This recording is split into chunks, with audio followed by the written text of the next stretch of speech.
You've done this drill many, many times before. You made reference to it a moment ago. The division clinching home run on September the 29th, going back to the 2010 season. And, I went back and I looked through that game a little bit and sort of the play-by-play in that game. And, it was one of those typical Reds games of that year. You got great starting pitching by Edinson Volquez. You're down 2-1 in the sixth.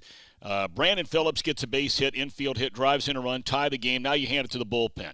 And it goes from Arthur Rhodes, who had an incredible year that year, went to the All-Star game, Yeah, Nick Massett, and then on to Aroldis Chapman. 3 no-hit, scoreless innings, 6 punch-outs, not a single walk, 2-2 going to the bottom of the ninth. Now, when as that game is going on, and correct me if I'm wrong, the final out before you left you in the on-deck circle in the 8th inning. Am I right on that? I think you're right on that. I don't remember specifically that, but I do remember my at bat before. And there's a whole backstory to this that I can't wait to tell you. But keep asking your questions. And No, please do. I want to sure. hear the backstory. They want to hear from you. They don't want to hear from me. Go ahead. So, as many of you know, especially you, Wandy Rodriguez was my absolute kryptonite as an opposing pitcher. You weren't alone. Not sure why. You weren't alone. Not sure why, but I mean, he was a left-hander who threw 87 to 89 miles an hour. And it was not funky. It was. I don't know why. Everyone has that one guy that they just cannot hit, and he was one of them for me, the main one. And it got to the point, and listen, Dusty did not give me very many days off. I didn't want days off. We would fight about getting days off. I did not want them. Mm-hmm.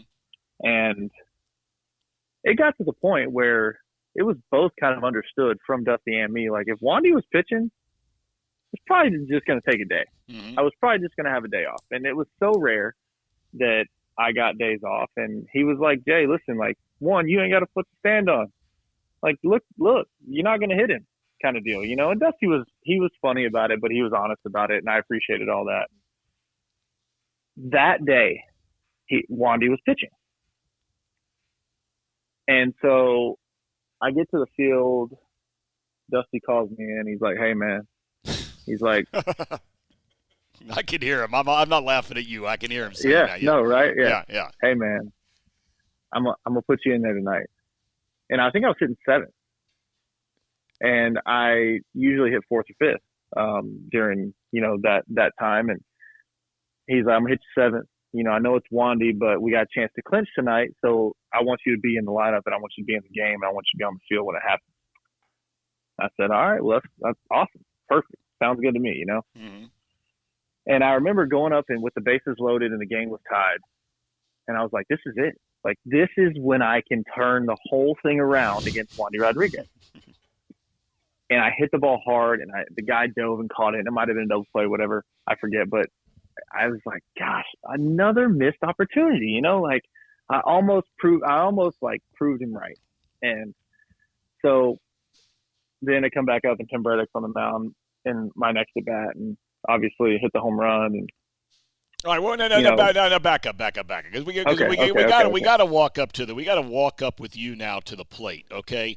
Sure. The Reds had not been in the playoffs forever and a day.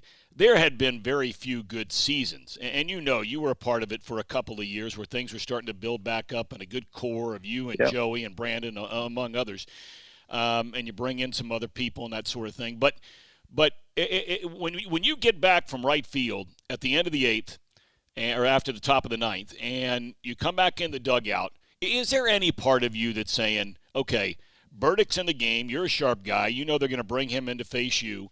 What are you thinking at that point? Are you thinking just get on base, or do you say, okay, this is a guy I know that has given up some home runs in the past, not many this year, though. I think he had only given up 3 home runs the entire year before you got him that night. What are you thinking walking back from right field, into the dugout, putting your helmet on, grabbing your bat, walking to the plate? Well, I don't remember specifically thinking one thing. But I know that year I had a lot of success against left-handers, yes, especially left-handed relievers. Yes. And it was one of my best years against left-handers. And it had a lot to do with I started looking for some pitches, and I talked to Joey a lot, and we were sitting on slider, just different stuff like that. And honestly, we faced a lot of the same left-handed relievers a lot. And just that whole little left-handed reliever circuit from the NL Central, I'd had a lot of success that year. And so my confidence level against left-handers was high. And I remember feeling very comfortable against Burdick. And I don't recall anything other than trying to figure out which pitch I wanted to look for. And I couldn't decide. And anytime I can't decide, I just go back to the fastball. Mm-hmm. And, I go up there and I really don't have any expectations. I mean, my biggest deal against lefties then was to try and get the ball close to me and get it up with a little bit of height. Mm-hmm. And because, they sliders in the dirt low and away, that where they go, that's just what they do to me and what they do to every lefty. And that was my only thought, but I felt pretty confident. And honestly, I was so young and naive that I don't even remember any type of pressure or anything like that. Like, I think that, we knew that if we won that game, we clinched, but the Cardinals were losing at the same time, I think, because we were all scoreboard watching. And so there wasn't really anything crazy going on in my head other than how am I going to get something to hit from this guy? And I'm pretty confident if I get a good pitch to hit, I like my chance. Mm-hmm. And so I get up there and obviously I hit the home run on the first pitch. And you've seen me hit enough home runs, and a lot of people have seen me hit enough home runs that I'm not a big do things after I hit the home run guy. No, you're not. I don't. Nope. I hit the ball and run. Well, you've never been that way in anything you do. But yeah. please go ahead. That's not you, right? But I always remember Scott Rowland. He would just hit the ball and run, just it was no big deal. And as soon as I hit the ball, my hand went up. Yep. And I was shocked. Looking back, I was shocked. I don't know why that happened or how it happened. It was not a voluntary thing that I did. That's where it went. And, looking back, it was obviously an incredible picture and, very kind of stuck in a lot of people's heads for a long time. But it was so crazy that for some reason right then, when I hit it, especially to the deepest part of the field, it was a no-doubter, but any other time I hit that ball, I would not have done that. Mm-hmm. And I still can't answer to you why I did it then. Well, you must have known almost, because like you said, you've hit so many. And I was going to ask you, if you were to just break down and you hit 10 home runs in 2 weeks, out of the 10, the second they left the bat, out of the 10, 9 out of 10, 8 out of 10, 10 out of 10, 9, they're gone? 9.5, okay. Probably. Okay. Yeah, because I don't have necessarily light tower power. I'm not hitting the ball the furthest, but I have plenty of power. Mm-hmm. There's never been really an issue with me knowing whether or not the balls are, the balls that I hit are going out of the park. Right. But yeah, and it was just so crazy because I never, even the farthest balls that I've hit, I don't do stuff like that, but it was just so crazy. And it was so much of emotion took over. I remember hitting it and I remember my hand going up, and then I don't remember anything else until I touch third base and I see everyone at home plate.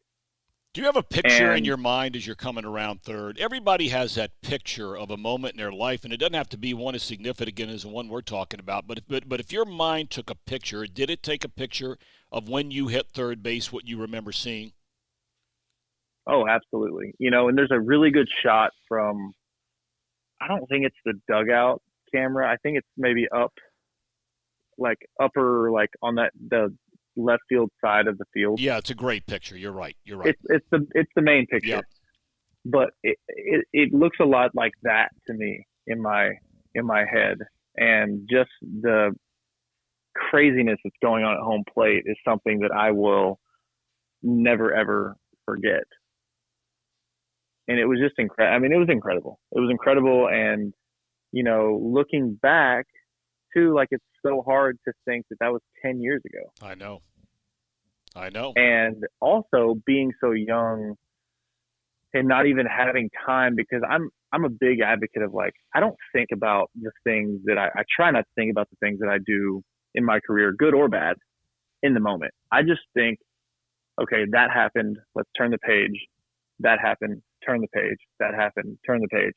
And then one day I will look back and I will say, man, I did pretty good, or man, I should have done a lot better, or something, whatever. Sure. It is. But for me, like, now being able to, like, pause and reflect on everything that's happened throughout my career. And I've had a lot of other cool moments in my career, but I mean, there is nothing that even comes close to that moment. And for a multitude of reasons, but it's almost like, thinking back, like, I kind of assumed that stuff like that would happen often. You hear that frequently. And that's me being naive and young and not knowing any better, and, like, not having a lot of experience in anything, baseball, life, anything at that point. And like, looking back, I'm even more appreciative of it today than I was then, because it's such a big part of, my career. I cannot tell you how many people I come across in other cities that ask me about that. And, that have pictures, or, oh, I was there, or, there's a really, really cool YouTube video that I've seen. It's like the guys in the Diamond Club seats, and he videoed the whole thing. He, like, announces it as it's happening, but he was just messing around, but it ended up happening. Well, and I mean, it's just got to be as good as it gets. I mean, as good as it gets. Yeah. That's the stuff when you're a little kid you dream about, right? I mean, really. No question. No question. And, people when I was in Cleveland, we went on the 22 game streak, and on game 22, I hit the walk-off double to, I guess, clinch the record. Dude, you could have asked 15 people, and they'd give you 15 different records that were being disputed at the time because of the 1901 whoever who did this right. and that. Yeah, Yeah. But the real was the A's, and I think, so it was like we were setting records each day, and I hit the walk-off for the 22nd win. And I was like, yeah, that was really awesome, but, like, it's still not even close to me to what happened in Cincinnati in 2010, just because, maybe it's because I felt more loyalty to the city or to the team. I was in Cleveland for a month at the time. Like, I was a hired gun, and they were great, and I loved the experience there too. Ohio has been good to me when it comes to sports and baseball. But I don't know. There's just something about that situation that was, trumps everything exponentially more than anything else.